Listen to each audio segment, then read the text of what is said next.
Listen to the wind in the junipers and the tales of the shifting, whispering sands. Wild horses on the run. Welcome again to the Ike Pickett Show. I'm Ike Pickett. It's always good to see you here. I hope you get some good out of this podcast. Today I'm talking about money in the common law. Some of you may not be familiar with common law, but if you stick around, you'll be familiar with it by the time I sign off today, I guarantee it. Yes, I wrote a song about it too. I was sitting in a discussion with a friend of mine several years ago when the subject of property ownership came up. He, being a Democrat and leaning more toward government responsibility and control than I did, he said, "What is needed is for all of the property in the world to be equally divided among the people." My response was, the problem with that is that it'd have to be redivided every Monday morning. Although neither one of us was thinking about it in great depth or with anything other than idealistic points of view at the time, what was being defined in that simple exchange was the difference between civil and common law. No need to go in depth into the historical defining of either one in this podcast, but it is interesting to note that the differences between the two has had a great deal of influence on the way people and governments in the world think and work. It's also important that for the purpose of this narrative, although it is plain to any viewer that Ike has a distinct opinion, I'm neither advocating nor defending either of these options. My purpose for this podcast is only in hopes of increasing understanding of how the world works and how it affects us as individuals, to help everyone who tunes in here to make choices of their own, okay? So here we go. Although the common law finds its origin between 1000 and 1100 AD in England, it was redefined to a greater effect in 1215 when English nobles rose up against King John to better define the common law and to establish limitations on his power over them and the people. That was Magna Carta. The money at the time was the British pound sterling, that has been and still is in use in Britain since the 8th century, commonly said to be the longest used form of currency in history. In a nutshell, while civil law finds its most common use in the Roman Empire and is used by a state or country to regulate the movements and actions of their citizens by predefinition, the common law allows for citizens to engage in any activity of their own choosing that does not infringe on the rights, person, or property of any other individual. Common law rights include the right to contract with others of their peers without getting permission from the government. There will always be a need for civil law in the regulation of such things as traffic control and the preservation of public property, etc. However, civil law begins to infringe and displace common law as personal property rights are abused by governments. I'll give you a glaring example that you probably all experience. The control of property by a state or local government, although perceived to be in the hands of the individual who paid the price for its ownership, really lies with the government under the civil law. Whether or not you support it, property tax is clearly an encroachment on free enterprise in the common law.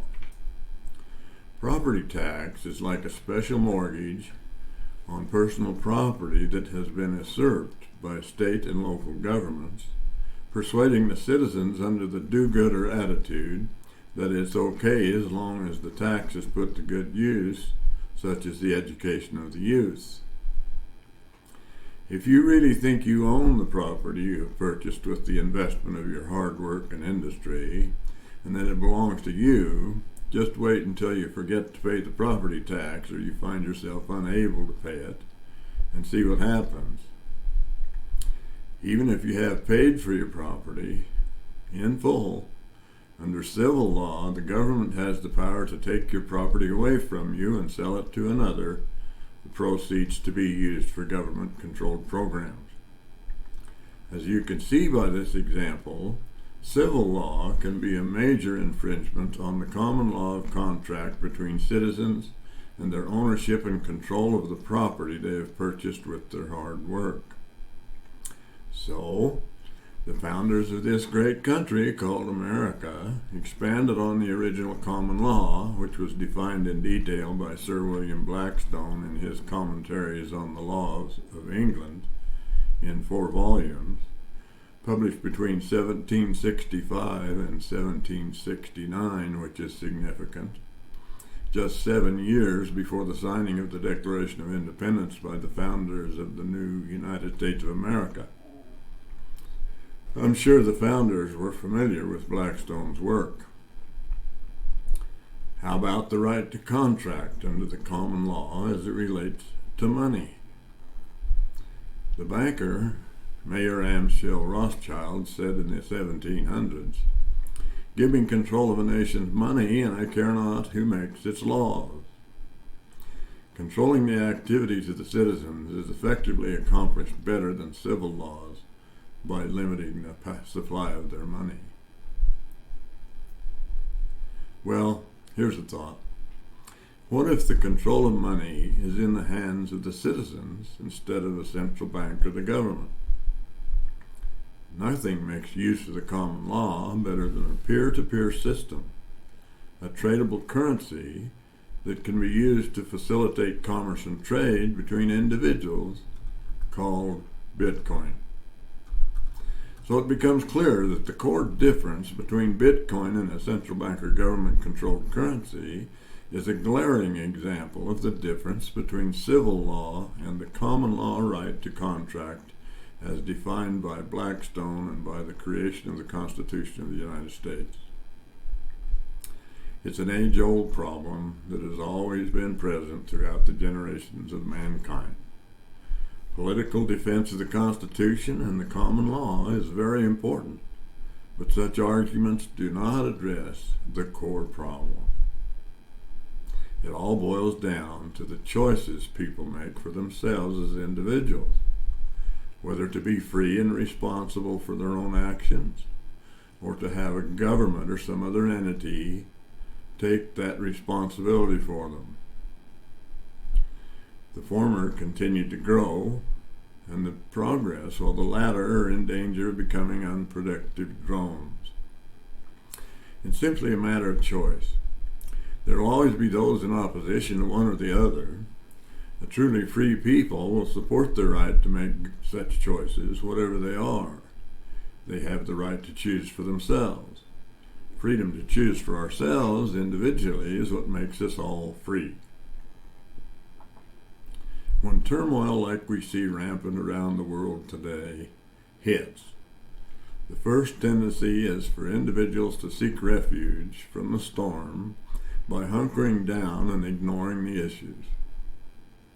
What they don't realize is that hunkering down is not a flight to safety as they thought. If one hides his head in the sand, someone is going to kick his butt. Safety is established by alertness and action, not by running away to hide. If you're a Christian, you may consider this. I recently heard it expressed that Jesus Christ was a benevolent dictator. He was not a dictator at all, and still isn't.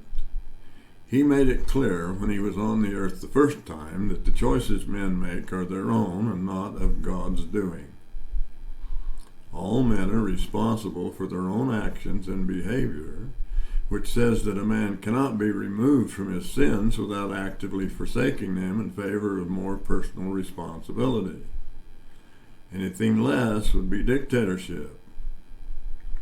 Freedom can only be enjoyed by responsible men and women who not only accept but embrace the personal responsibility that comes with it.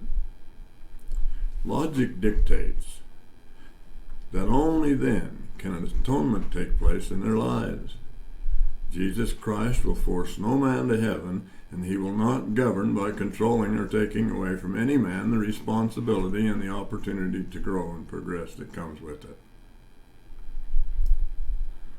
I have an interesting story that occurred several years ago when Butch Otter decided to leave Washington, D.C., where he'd been serving as a congressman for the state of Idaho, to run for governor of his home state. I called him on the phone. In that conversation, I asked him in fun if he thought he could win the election for governor of Idaho as a Republican. He said yes. Why? And I said, well, President George Bush is turning all the young voters into Democrats. I then told him that yes, I thought he could win. And I also thought he could be governor of the state of Idaho for as long as he wanted to. I then asked him if he still remembered the campaign song I had written and sang for him when he ran for lieutenant governor in 1985. He didn't answer that question. Instead, he just sang the first verse of the song back to me over the phone. It went like this.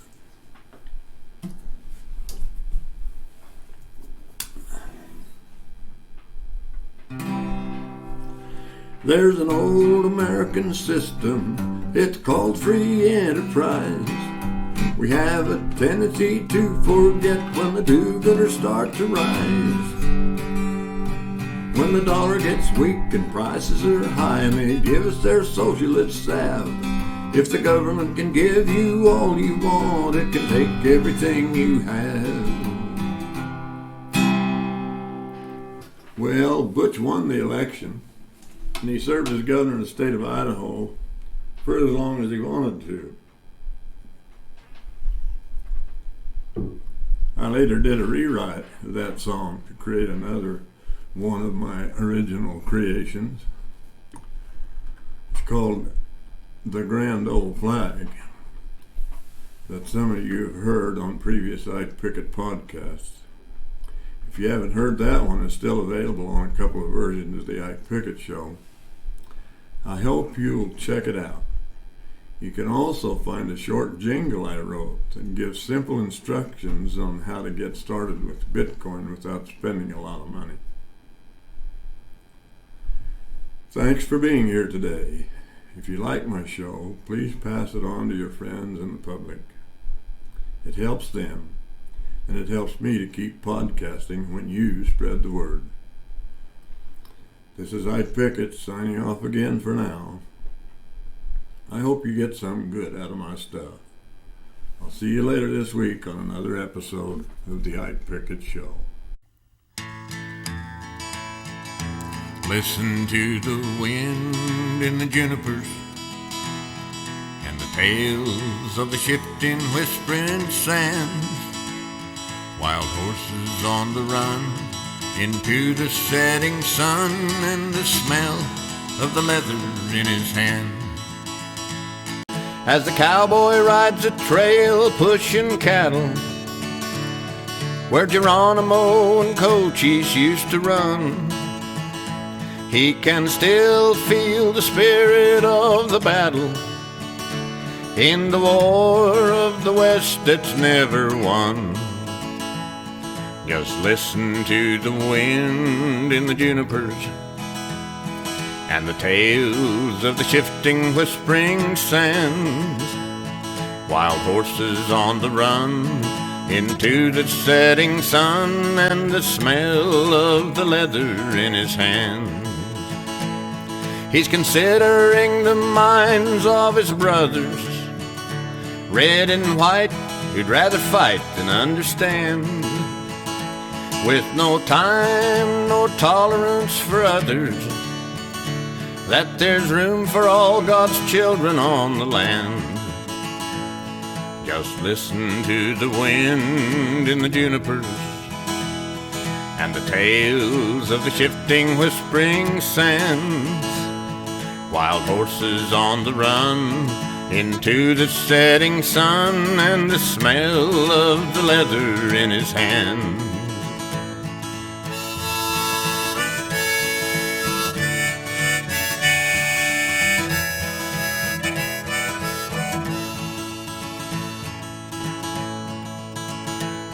His saddle creaks in time with the rhythm of his rhyme as he sings to the cattle on the trail.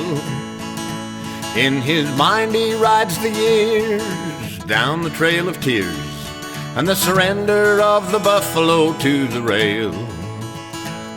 Just listen to the wind in the junipers and the tales of the shifting, whispering sands.